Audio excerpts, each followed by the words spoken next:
Действительно, очень много можно почерпнуть из писем, из дневников писателей. И я как филолог, как писатель, как сотрудник библиотеки не мог не откликнуться на такую просьбу, такое предложение от Яны. Я сразу подумал, что возьму, наверное, письма Стругацких, потому что вообще я специализируюсь на их творчестве для сравнения. И потом уже думал, какие письма взять, но почему-то, когда я освежил память, я очень давно читал письма якутской интеллигенции. Перед проектом Яны я их освежил, так в памяти, перечитал и понял, что созвучны они во многом письмам Толстого Льва Николаевича. У нас 3 Толстых, да, но вот я говорю про Льва. И литература, на самом деле, и сейчас, к сожалению, это немножко забывается, она дает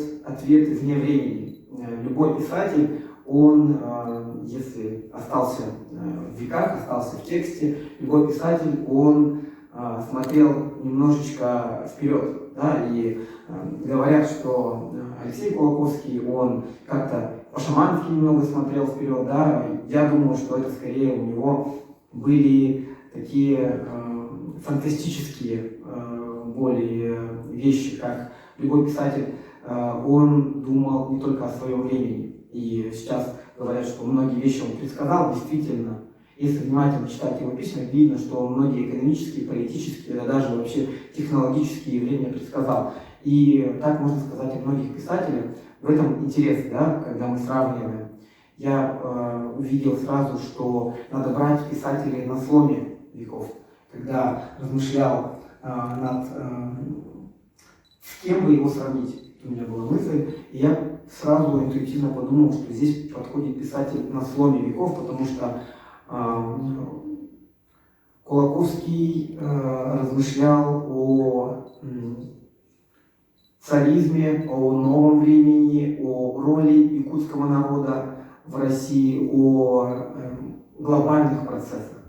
И это происходило в начале 20 века, я вот специально сейчас уточнил, мне казалось 10-й год, но вот 12-й год меня поправили. И это интересно, потому что Лев Николаевич Толстой в 1910 году писал похожие письма. Он очень много писал писем, он очень много отвечал своим читателям. В простой совершенно манере он никогда не гнушался отвечать даже малообразованным, неграмотным крестьянам. Он всем отвечал на письма, был максимально продуктивный человек. Наша продуктивность, она рядом не стояла, да? Ни с Кулаковским, ни с Толстым. И вот у них есть общие мысли. Оба писателя говорили, что важно работать с землей. Оба писателя говорили, что, к сожалению, знания в мире сосредоточены в руках небольшого количества людей. А они должны быть у всех, у народа, у каждого. И у Толстого эта мысль в письмах прослеживается, что знания почему-то вот культивируются в руках малого круга людей, а надо им всем эти знания дать. И у Кулаковского в его письме эта мысль есть. Потом я увидел также, у них есть интересная мысль о народах.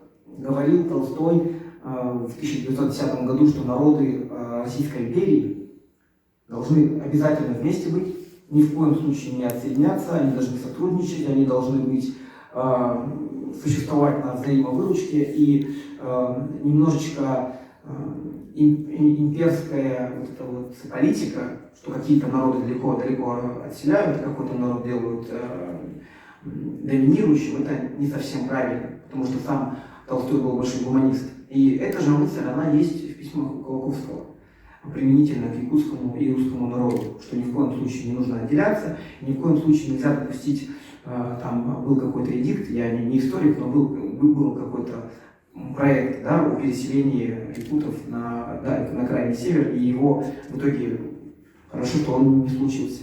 Потом, напомню, да, это начало 20 века. Потом я подумал, где еще был слом веков. И вспомнил своих любимых братьев Стругацких письма конца 20 века. Это 90-е годы, когда Советский Союз распался. И там было очень много интересных мыслей, которые тоже перекликаются, как я всегда замечаю, когда работаю с литературой. Писатели не стараются кого-то прям удивить, не стараются подражать кому-то, но они как рупоры эпохи, они как улавливатели каких-то совершенно тончайших процессов, они их отражают, не могут не отразить.